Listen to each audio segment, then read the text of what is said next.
Give a warm welcome to Ready to Ride, Lessons from the Field. It's a webinar where we're going to dive into some highlights from our first year of our Ready to Ride campaign and our vision for what's next.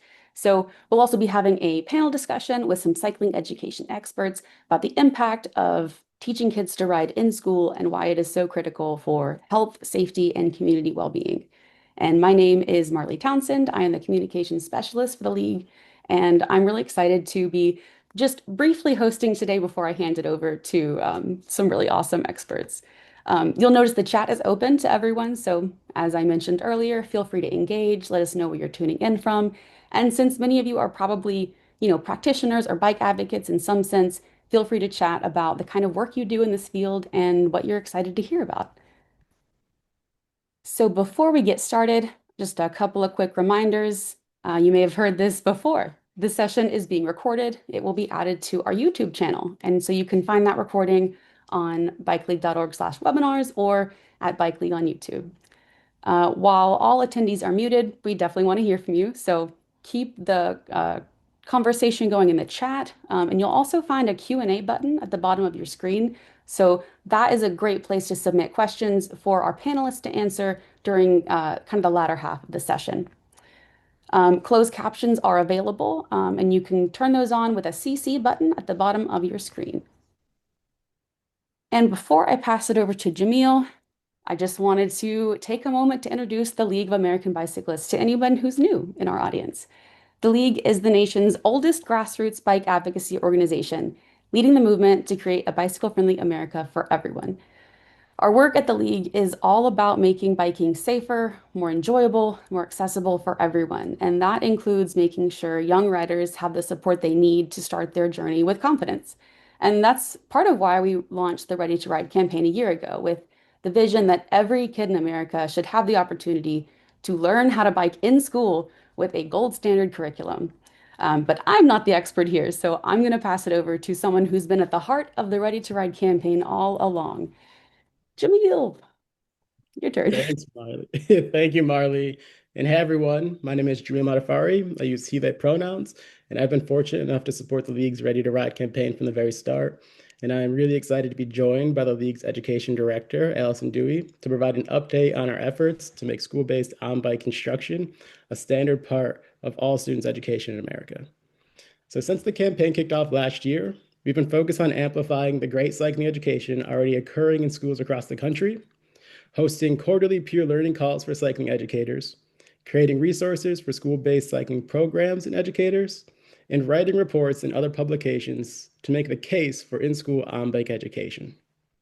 And most recently, we've released our latest report titled Ready to Ride, the Impact of Cycling Education Programs on Students, which highlights the well-being and academic benefits of physical education and cycling for students, and is the focus of today's panel discussion. In addition, we've released several case studies featuring school-based on-bike cycling programs that are doing great work in their respective communities. And we've developed a living interactive map where you can find even more in-school cycling education programs and communities near you. And so with that, Allison, can you introduce yourself and tell the audience what you've been working on lately? Hi, everyone. Great to see so many familiar names on this webinar, and huge thanks to Jamil for his work on the Ready to Ride campaign, and Marley for pulling this all together, and a special thanks to Dave and Lauren and Lori, our special guests today, in giving information from the field and from different perspectives. So I'm going to talk a little bit just about our Ready to Ride resources and what we're envisioning working on currently, and when you might be expecting it. So we have a page on our website. It's called Ready to. Jamil was talking about. It's bikeleague.org/Ready to Ride. You can find it in the cycling education dropdown as well. We're building a kind of an arsenal of information for advocates across the country, cycling educators, other people who are interested in just getting more kids on bike riding, because we all know the joys of riding a bike. And we've unfortunately seen a big drop in the number of kids that are riding bikes these days. So we want to help reverse that trend. And the League of American Bicyclists launched the Ready to Ride campaign last year in this attempt to just turn that tide and focus on getting more cycling education happening in schools, because we see that as the most equitable way to reach as many kids in as many communities as possible. It's an audacious goal. We know it's happening in a lot of places already, but we want to see it happening in more places and with more kids, and in every type of community, regardless of what type of resources they have on hand. So if you do have cycling education in a school in your community, please let us know about it by filling out the survey and getting your program on the map. That way, more people can learn from your scenario and how you did it or what's happening there. Because the more we can see this growing number of places that it's happening, the more it's going to affect people across the country, and people will be able to just appreciate the value of on-bike education happening in school. So there it is, bikeleague.org, ready to ride. That's the URL. And the report that just came out, that Jamil was such an integral part of, is a really great resource.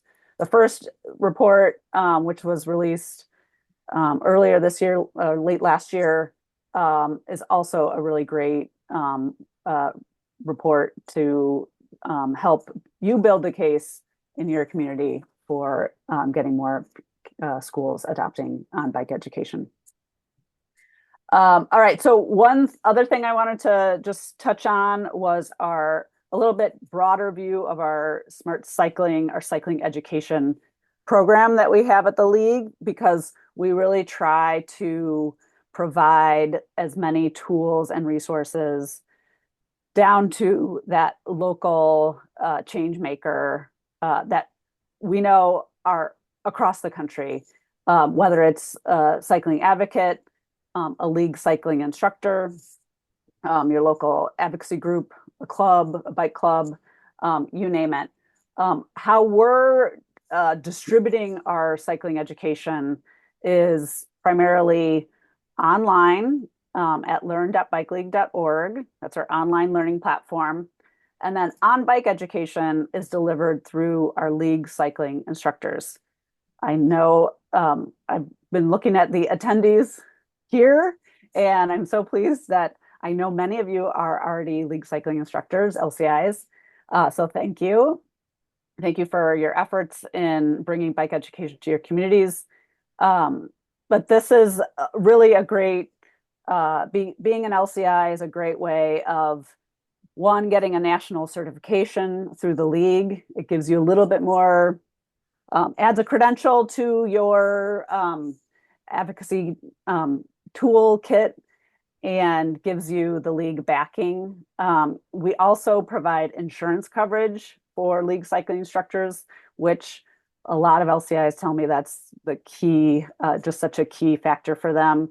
They can take that kind of worry of the liability factor out of the equation when teaching. League cycling instructors teach the league's curriculum, so they don't have to remake the wheel every time. They teach to our standards, which is nice to have those national standards in place. And then marketing materials. We provide a lot of those things to help promote classes, make your classes fun, make them interesting, make sure you're teaching in a safe and comfortable way. Guidance, webinars, and a network of like a Google group that we all chat and share resources on. The next slide I think I have, yes. So we have a broad national network of instructors, LCIs, about nearly 3,000 of them across the country. Again, great local resource. And you can find LCIs in your community on our website. All current LCIs are listed on our Connect Locally map. That's the next slide, Marley. If you could show them, it's bikeleague.org/map. It's also on our homepage. You can just go to bikeleague.org, scroll down. You'll see this, discover your local bicycling community. Type in your city and state or your zip code, or just look by state. And you'll be able to contact your local LCI and just whether you are looking for an instructor to teach a class, whether you're looking for someone to help you with organize an event. LCIs are a great resource. Now, I'm not promoting that they're giving their time away free. We do encourage LCIs to charge for their time. I mean, they've paid to come to the seminar and get that certification. So there is a value to definitely a value to their service to their community and their knowledge. So they do charge for their services. A lot of them, some of them, just do it for fun and like aren't worried about the compensation. But yeah, so feel free to contact your LCI, reach out to them, and I guarantee they're a great resource. And I love that we have so many LCIs on the call today. So thank you. And yeah, I think I also, Marley gave you a link on if you want to become an LCI, what that looks like, the kind of the roadmap to becoming an LCI for you. So thanks. Well, thanks for the update and all you do, Allison. And so real quick, before we jump into our panel discussion, please take a moment to complete the audience poll to help us better. Oh, that came up right in the middle. Take the audience poll. So I'll give you like a minute or two to complete this poll. Then we'll jump into our panel discussion. Thank you all.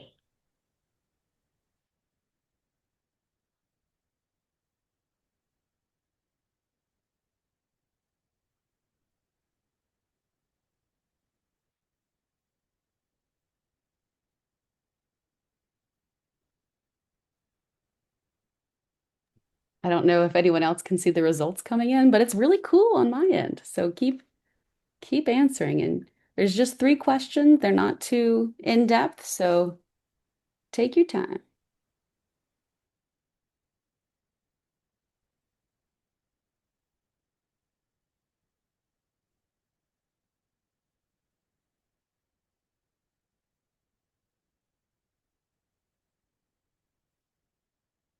We're at 50% participation, so maybe let's give it a few more seconds here.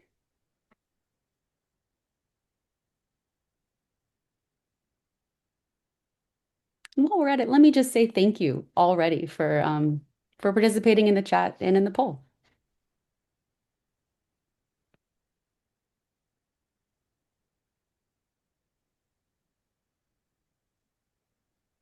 And give everyone about another 30 seconds. Yeah.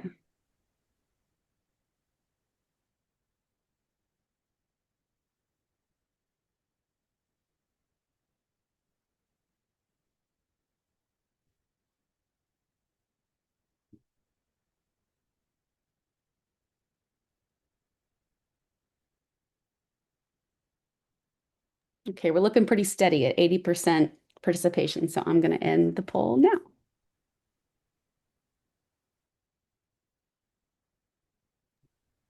Thank you, Marley, for putting that together and all the great work you do behind the scenes. And so with that, we'll jump into our panel discussion. And so I could not be more excited to dive into this conversation with our 3 exciting panelists who will introduce themselves very briefly. So before we dive in, let's do a quick round of introductions. So if you could each share your name, pronouns, role, organization, and a brief description of what y'all do to get more kids active and on bikes. Lori, do you want to kick things off? Sure. Thank you, first of all, for allowing me to be part of this learning opportunity today. My name is Lori Dunn. I'm the Physical Education and Health Literacy Program Manager here in Seattle Public Schools. She, her. My job title today, I support 3,600 certificated teachers. I have 150 physical education specialists of a school district with 52,000 children. Currently, we are the only school district I know of in the country that has a sustainable pre-K-8 bike and pedestrian safety program. And I'm so excited to share with you today. And we'll hear more about that a little later. So thank you. Dave, can you go next? Happily. Hey, folks, I'm Dave Cowan. I'm a managing director at the Safe Routes Partnership. If you're not familiar with us, we're a national nonprofit that advances safe walking, biking, and rolling to school and in daily life. We support bicycling nationally in a lot of ways through advocacy, technical assistance, and working with communities and states on policy change. But I think most importantly, I spent a lot of time getting people on bikes, raising my kids up through their schools and kind of doing a lot more ground level work in their schools to get kids biking. So, a little bit from up here and a little bit from down here. And frankly, I like the part where I'm working with kids on bikes the most.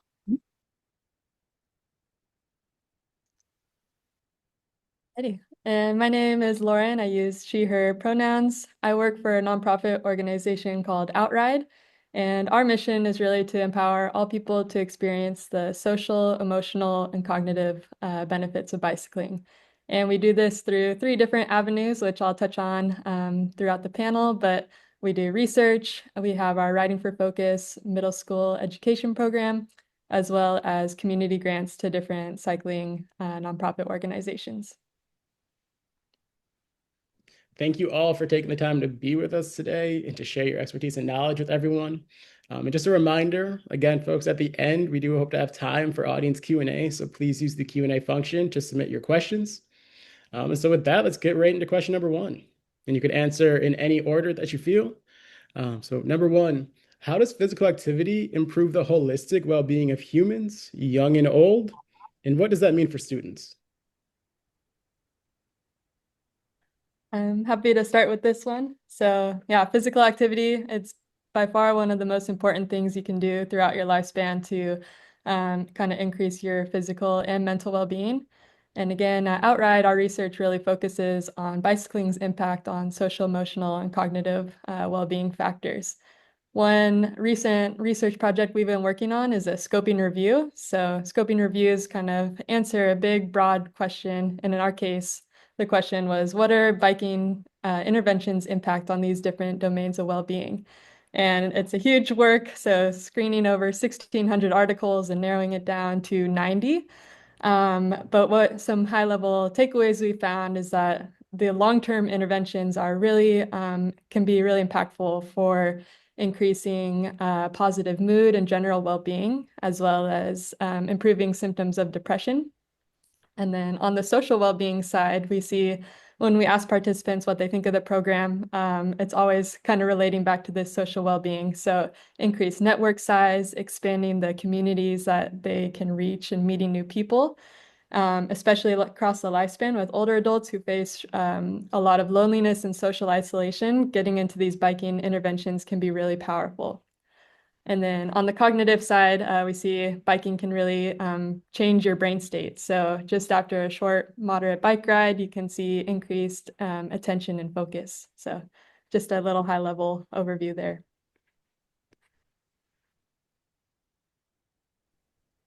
Lori or Dave, would you like to build? Well, I'll go ahead and pipe in. Physical activity in the question prompt, it was, how does it improve holistic well-being? Well, I could say, speaking as an administrator or from a adult that cares about children and lifetime wellness, physical activity is a byproduct of a foundational physical education program. In physical education, we're teaching students how to do activities well, a wide range of activities well. So it's fun, it's joyful, and they want to continue on for a lifetime. The outcome of physical education is to create a lifetime fitness plan. And we here in Seattle Public Schools and many districts across the country see biking and pedestrian safety as that foundational part of physical education, which we see it's a core content area. And we see every child, hopefully every day, with being really clear in what we want them to know and be able to do. With healthier kids learn better. Good teaching is good teaching. And when you look at the individual, again, teaching them how to do an activity well, so they're successful, it's fun, it's joyful, and you want to continue on, whether it be for physical activity or getting back and forth to work.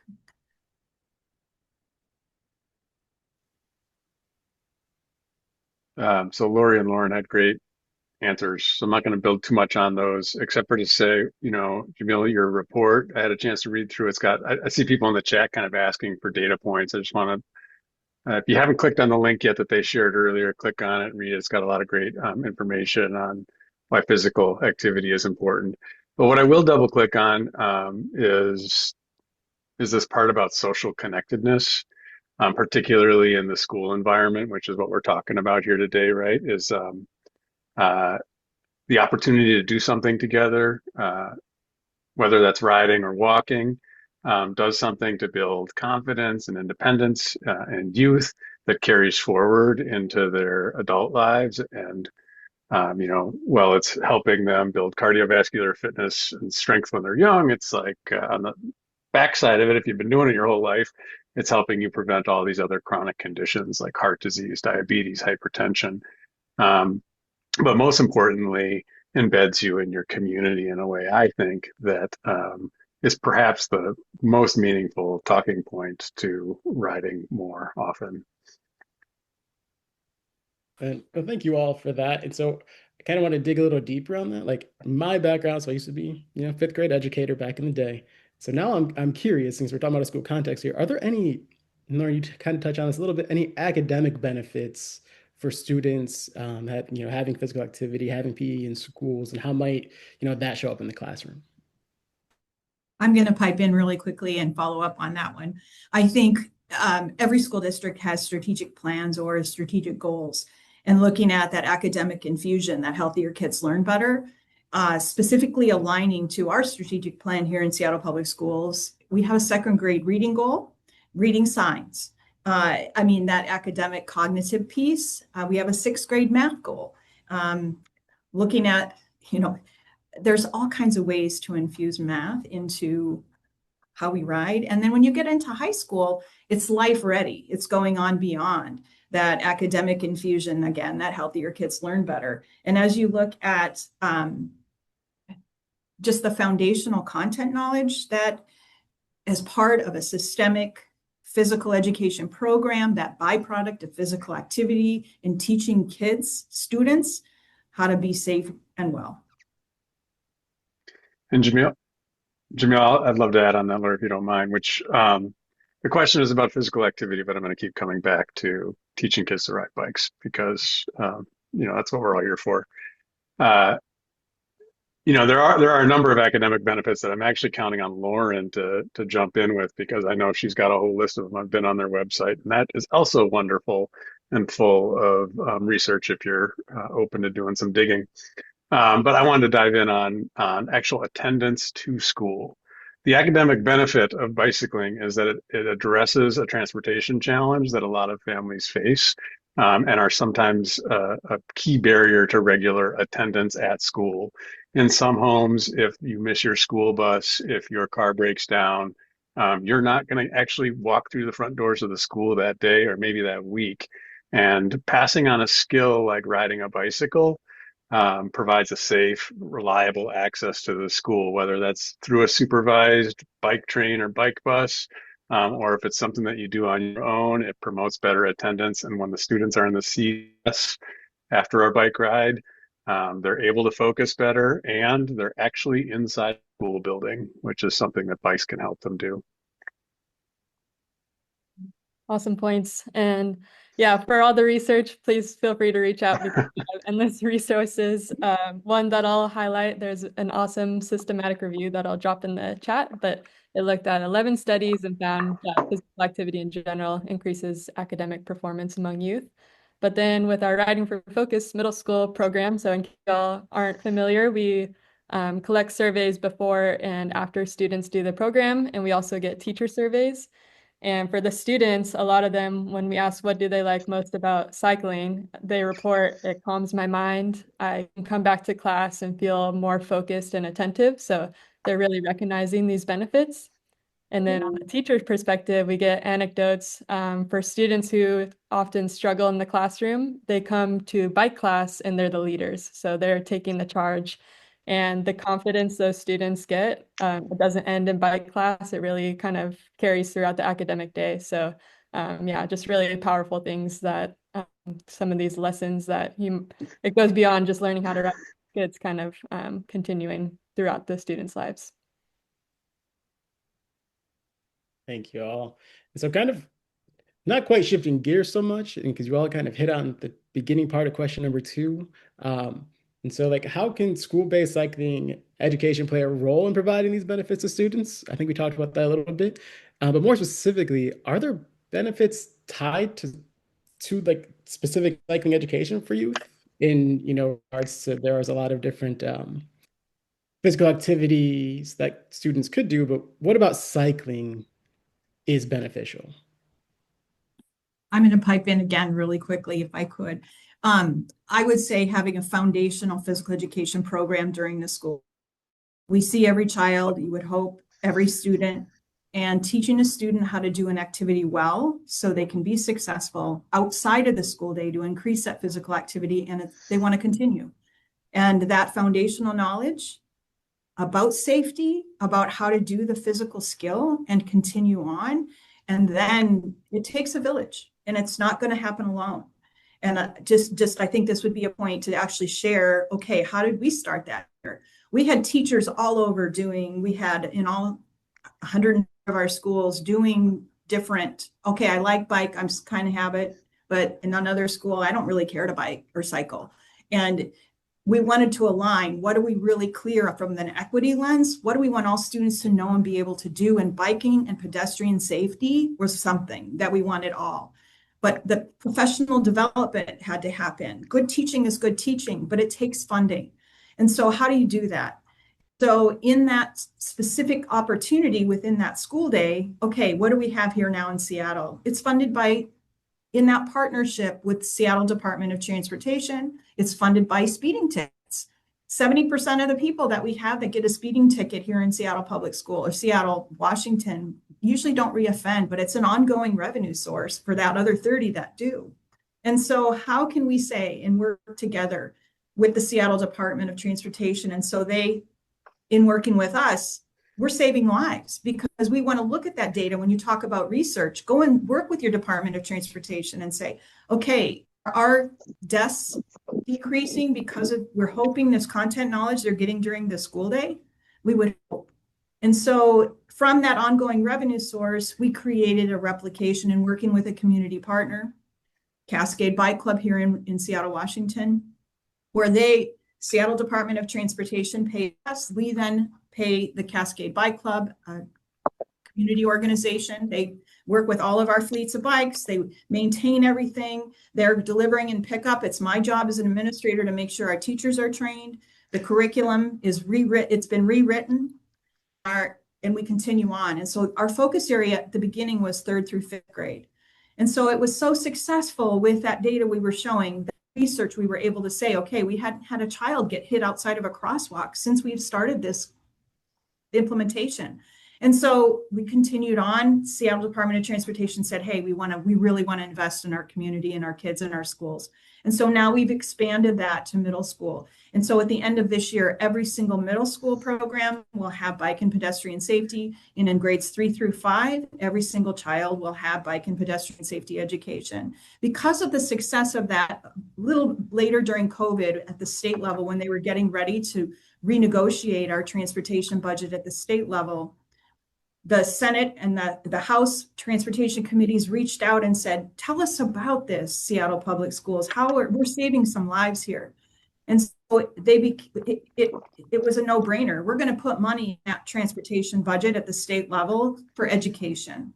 And so Seattle Public Schools then was able to reach out. We found a program called Outdoors or All Kids Bikes, and the focus is usually on kindergarten.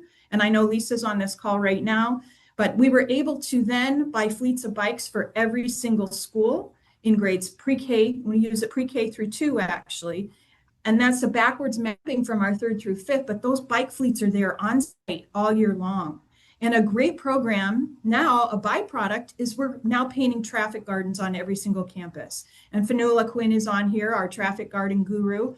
And it's just been, if you build it, they will come. And I'm not going to be quiet now because I could talk the whole time about this. But it's the question was, what does that mean? The school base for cycling education.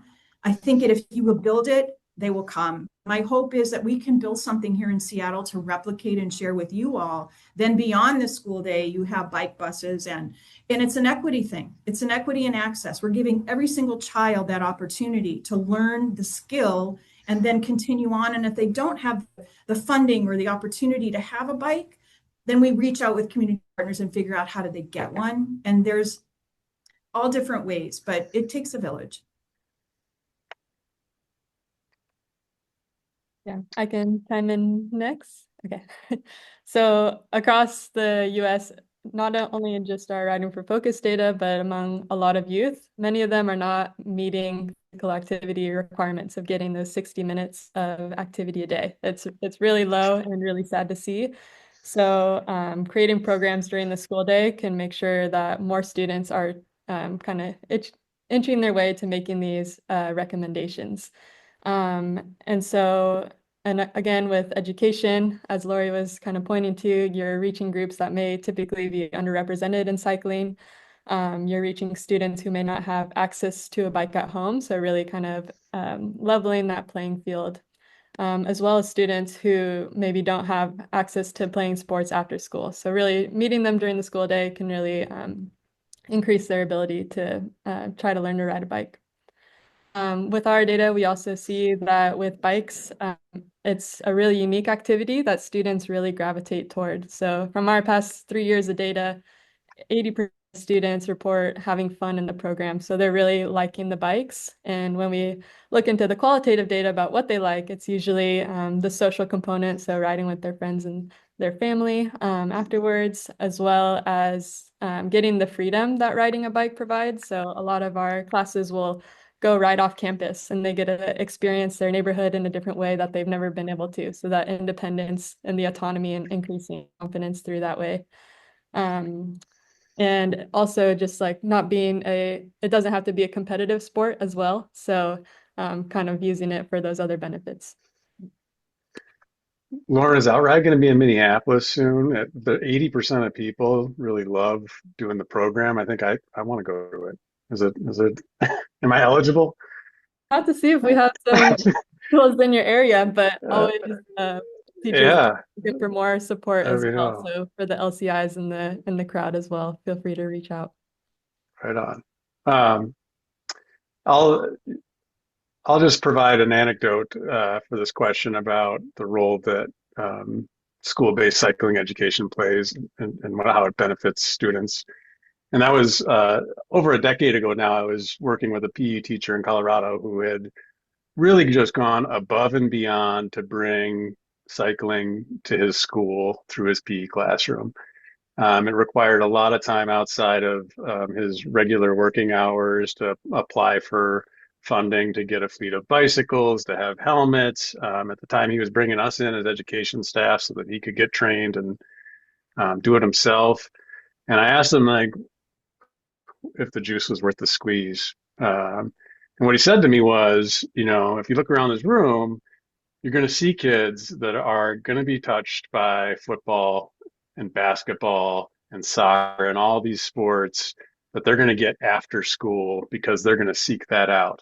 And he's like, and there are a bunch of kids in this school that aren't going to find physical activity through those venues. And he's like, my job as a PE teacher isn't to help kids that were going to find soccer anyway learn how to play soccer.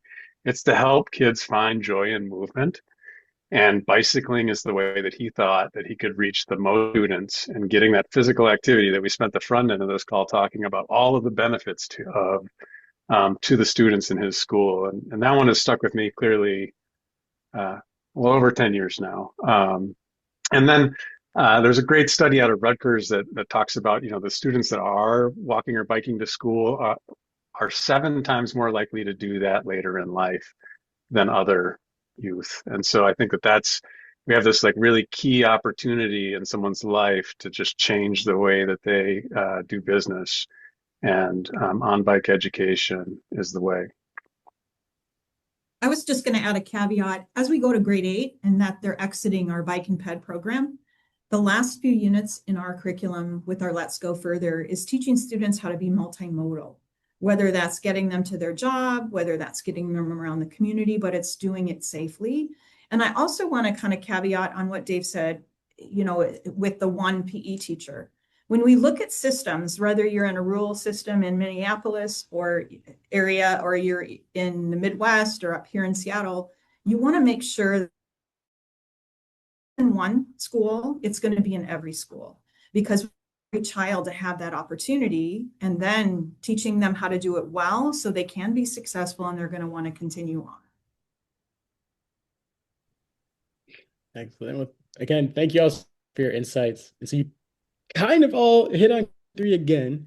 But if you could share, I know, Dave, that was a great story right there. So Lori and Lauren, if you could share an experience that you've had in your work, how cycling education, how these impacts have, reached a student, the school, or the community more broadly, that would be great. Yeah, I can start. So yeah, again, bringing it back to our data, a lot of times the teachers will report on themes of students enjoying cycling so much that they then spread it to their families and make sure that their parents learn to ride so that then they can ride to school together or continue riding outside of the school day. And again, for student demand, many teachers have started offering after-school biking programs to continue having opportunities to ride outside the school day. And we saw this with our work with Outride, and that's why we have our community grants. So funding cycling organizations to, again, offer more opportunities for kids to ride outside of school.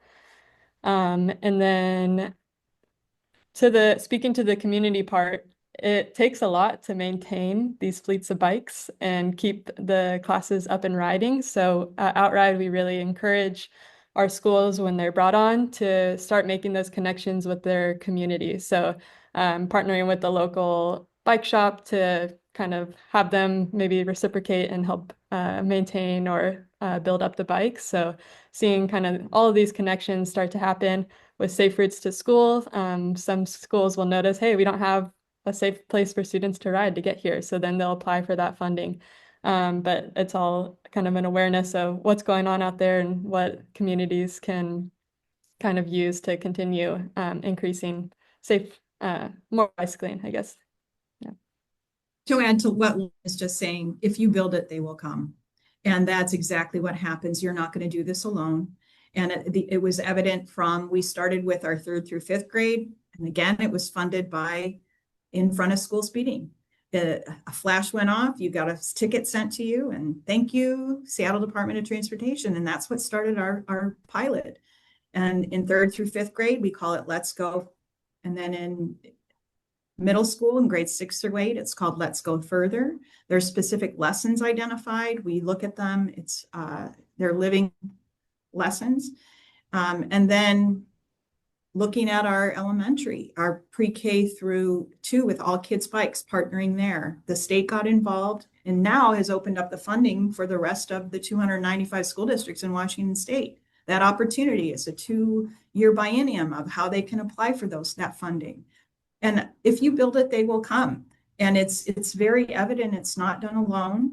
And safety is one of the biggest data points, I think, in your communities, whether it be at a school board meeting or in municipalities.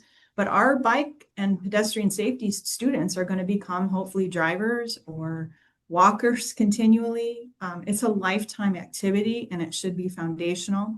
I would say because of this funding that we are receiving from the Seattle Department of Transportation, it's a negotiated MOU, Memorandum of Understanding. The Seattle Department of Transportation pays Seattle Public Schools, and then we pay Cascade Bike Club, but we're also able to have them subcontract with, it's called Outdoors for All. A lot of our IEP students with special needs, we want to make sure that they're included in our lessons that we have. And so 3 weeks before the lesson is taught in our schools, Outdoors for All connects with the PE teacher, and they come in and make sure that student is accommodated with being able to walk or roll or successfully in how the teacher is delivering that content. So that's been huge. The funding also has supported a person with internal in our system that actually reports to me for safe routes to school. So it's that connection, it's that system building, making it sustainable, and then it continues on and hopefully can be replicated. All right, I am curious real quick before we move on, if any parents, caregivers, any of your PE teachers have approached you, just sharing about their experience and what have they told you. Just curious. That was to me. Yes. Can you repeat that Yeah. question again? Given your proximity to Seattle Public Schools, and I'm curious if any of your PE teachers or any parents or caregivers of students have come up and kind of shared their opinion on the program with you. Got any feedback from them? Oh, over the years, we've had tons of positive interaction and tons of positive feedback because it creates then the walking school buses. It's that physical activity piece that goes on beyond the school day. And you see more students out in the community, or you'll see the students telling the success stories with the PE teachers, if they share that with our communications or our comm team. And we're always looking for that positive in that success. Again, it's a foundational skill. It's a foundational activity that we want and we hope all students will be taught. And then it can be replicated and continue on. And I think the success stories can be endless. It's good teaching is good teaching, and the lessons are taught with fidelity. My PE teachers cannot say, we're not going to do it this year. That's not an option. It is an option that this is our curriculum. This is what we want all students to know and be able to do. And this is how we move them forward with that. Excellent. Well, thank you so much. And so I am going to sneak a question in here. I think you have time for it. But real briefly, you talk about a lot about the research. And so in your opinion, what can be done to improve or build upon the existing research available regarding the benefits of physical activity and specifically cycling for students? I can dive in here. So with the scoping review, I've seen it on at least the intervention side. 80% of those almost 90 studies were done inside the lab on a stationary bike. So there's a huge lack of studies that are actually outdoors and on two wheels in the intervention space, which we know is really important, getting that exposure to nature, being outside, what's kind of going on there. As well, most of the studies focused on the cognitive well-being side, so there weren't many studies focusing on the psychological, social, or emotional side. So really calling for more studies in that area. One thing with Outride we've started recently is a research pool. I think I dropped a link in the chat, but this is really trying to bring together organizations, researchers, and even advocates in space to really bolster some of the research around cycling benefits for social, emotional health, especially. And so we know that a lot of these nonprofit organizations are doing incredible work, really impactful, increasing confidence. We all see it and know it, but really needing to connect these organizations with researchers to kind of get more data and put that out there because there's not as much of it as I would like to see, and especially targeting the different tail ends of the lifespan with older adults and youth. Foundational for advocacy, I would just like to advocate a quality physical education program in schools. When I say quality or an effective, you have certified teachers, you have time allotted, it's part of core instruction, and you're really clear in that aligned curriculum. What do you want students to know and be able to do? And that foundational knowledge is a byproduct, physical activity, and it's going to continue on. And that would be my hope. Dave, since this was a last second question, I won't make you answer. But if you want to build, go ahead. Oh, excuse me. I guess what I would say for the advocates on the call is that research is important, but we don't need more research to start moving in the direction of having bicycle education in schools, in school districts, or implemented at the state level. And today's the day, if you haven't started, to get started advocating for that. And that perfectly builds into the last question I have for y'all, which is this. What can advocates, educators, parents, and schools do to bring more on-bike cycling education to students, and why should they? I can go first. I have a long list. The thing I didn't mention at the front end of this is I used to run the state Safe Routes to School program in Minnesota ahead of joining the partnership, and had a lot of experience trying to systematically implement pedestrian and bicycle safety education statewide. And Washington's a great example of a state that has found funding. Minnesota has also made some of those choices in their legislature. And there's been, as I've looked at the programs, probably about 5 different things that I've seen that advocates have done to bring this into schools, either at the individual, district, or state level. One is the partnerships. We've heard a lot about that today, whether that's your transportation agencies, your public health departments, your pedestrian and bicycle advocacy groups and nonprofits. These folks are pretty typically at the table in implementing a large scale bike safety on bike training in schools. You'll notice that there's a common theme of like a curriculum that exists that somebody can just grab and take and start to implement, whether they're well resourced to do that or just are going to read through it and do it on their own. That there's a policy in place that requires it. So in Minnesota, we passed legislation that requires that pedestrian and bicycle safety education be a part of the curriculum, because as Lori said, this is just as important, if not more important, than stop, drop, and roll. Class time should be dedicated to teaching students how to ride bicycles. So a statewide policy that requires that can make a huge difference. At the funding level, I'll just say Safe Routes to School dollars are available and can be used for funding on-bike education. So that is an existing funding source, but also states like Washington who have said, no, this is a priority. We want to make sure every student is doing this. Have just allocated millions of dollars towards making it happen. And I think it's worth dispelling the myth that it's possible this sustainably. You need money, you need resources, you need people and time to be able to get this done. And that comes with funding. So finding a way to advocate for that at the state level. And then finally, no community is the same.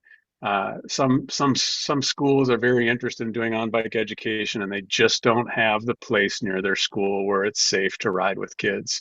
And that is also where Safe Routes to School dollars can come in, transportation alternative dollars, improving the infrastructure around schools so that they can have their classroom time, yes, but also on a day-to-day basis, just be able to get to the places that kids go, including schools, libraries, and parks.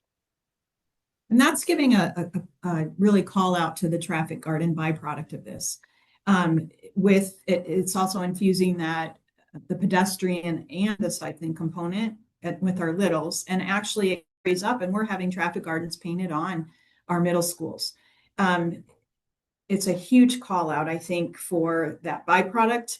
And I think that sustainability piece, that infrastructure, if you build it, they will come. And I say that all the time, but we're saving lives. And with all of the e-bikes, the scooters, all this data that's coming out with injuries now, really, depending on where you live, if you're in a bigger urban setting, that's another funding source that could become available for you to help educate within your school system. But that foundational physical education program is a must, in my opinion, because that's where the support comes. We know every child is going to have that core learning, and that's where bike and pedestrian safety, along with some of our other, you look at tennis, you look at basketball, we're teaching students a little so they can do it well. It's successful, it's fun, and they're going to continue in that lifelong plan for anything we're teaching. And that's why physical educators, I'm putting that call out for physical educators. Good teaching is good teaching. And yeah, on the outright side, we have a couple grant opportunities. So as I've talked a lot about today, Riding for Focus is our middle school cycling education program. It's open to middle school serving students from predominantly lower income backgrounds, but can also be purchased. And this grant comes with a whole fleet of bikes, helmets, curriculum made by Ben Rollenhagen, who I think might be in the webinar, and a full teacher training. So really awesome opportunity to bring to your school if you're a middle school PE teacher or if you know one. I know there's also a lot of elementary and high school opportunities. So I think, Laura, you mentioned All Kids Bike is in the chat, as well as Project Bike Tech for high school mechanics. Researchers and advocates. I talked about our research pool. So if you ever want data, Outride, we have a lot of resources to share with you. So feel free to reach out. And then Outride also provides the community grants, which I touched on a little bit as well. So if you know a cycling organization who really aligns with our mission, expanding access to bicycling for social, emotional, cognitive health, those grants will be opening up toward the new year. So stay on the lookout. Well, thank you all so much. Such a great panel. Y'all are all stars. So those were all the questions I had for y'all, but I do want to, there's a couple questions that have come through in the audience Q&A, and we might have time for one or two of them. So for the first one, whoever wants to go first, go for it. But regarding, I'll just read the question as it's written. How have you been able to provide adaptive or alternative bicycles for children unable to ride a standard bicycle? So anyone I just put the link in the chat for Outdoors for All.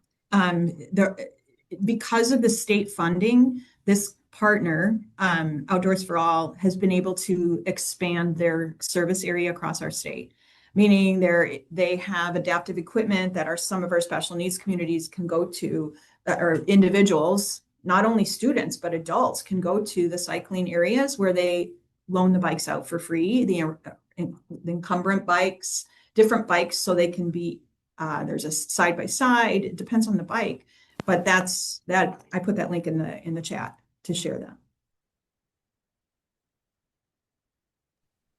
If anyone else would like to build, you are more than welcome. If not, I can go to another one.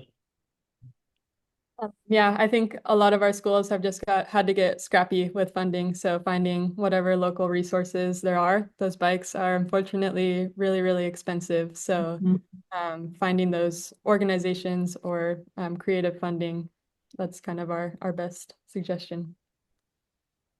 Jamil, I missed the question. Unfortunately, my headphones died. So I'm hearing the answers and I've got to guess at what the question is, but I'm hoping you can say it again. I got you. The question was, how have you been able to provide adapted or alternative bicycles for children unable to ride a standard bicycle? I'll tell you that in Minnesota, with the Minnesota Safe Routes to School program, those became the default with a bicycle fleet. The fleets of bicycles that the Safe Routes program funds and that they use throughout the state to do on-bicycle education include adaptive bicycles to align with the adaptive aspect of the statewide Walk Bike Fund curriculum. Excellent. And so I guess maybe a better way of saying that is it should be a part of any bicycle fleet purchase. If your program is truly intending to reach all students. Thank you so much. I'll do one more audience question before we kick it back over to Marley to close us out. I'm just going to read it. Local school districts are systemically moving schools away from population centers, making it really hard to create safe routes to schools or promoting riding for younger students. And so have you found ways to get school districts to think about that? Like, how are we trying to solve that problem? Go ahead. I can go. Whether or not they're going to use those skills that they learn and with on-bike education at the school to get to the school, to me, isn't as important. I would love for all people to live close enough to their school and and places in their community that they want to go, that they can get there walking and biking. But in some cases, in rural areas or even in urban areas where it just isn't safe, that's not possible. I don't think that means that you don't teach them how to do these critical skills when they are in an environment that is safe. So Um, in Minnesota, it didn't really matter the context of where the school was in terms of whether or not they would receive pedestrian and bicycle safety education. Like that was like stop, drop, and roll. You need to know how to do this, and let them work out whether or not that was going to be on the way to school or around their neighborhood.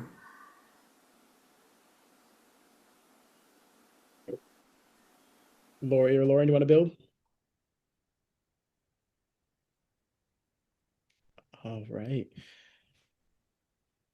Go ahead if you want to. Oh, I was just gonna say, yeah, Dave, you're probably the expert in that area with safe routes. So Excellent. Well, thank you all so much. Again, awesome panel. I look forward to continuing to work with you all in the future and getting more kids on bikes. And so I will pass it to Marley to close us out. Thank you all so much. Wonderful. Yes, I have really, truly enjoyed this. And I just have a few slides to close us out here. I wanted to share that we have an action alert going currently. If you believe that biking in schools should be more accessible, send a message to your member of Congress and ask them to support the Biking in Kids Education Act of 2025. And that is bikeleague.org/action center. Um, and then I want to, of course, give a shout out to the sponsors of our webinar series, who also support our National Bike Summit. If you're interested in sessions like these, you are invited to join us at the National Bike Summit next year. It will be from March 24th through 26th. You'll find good company, tons of peers in the cycling education and advocacy spaces, to have more conversations like these. So stay tuned for registration to open up next month. And finally, I just want to say again, as Jamil mentioned, thank you all for joining us today and participating in the conversation. It was a really great time to, just kind of be on the background for me, just to hear the great conversations going on and all the insights you have. So thank you to each of our panelists for taking the time to really share your insights and your expertise and all your research. And thank you, Jamil, for hosting and Allison for chiming in with your expertise as well. So I hope you all have a wonderful rest of your day. All right. Thanks, Marley. Thanks. Bye. Thank you, everyone.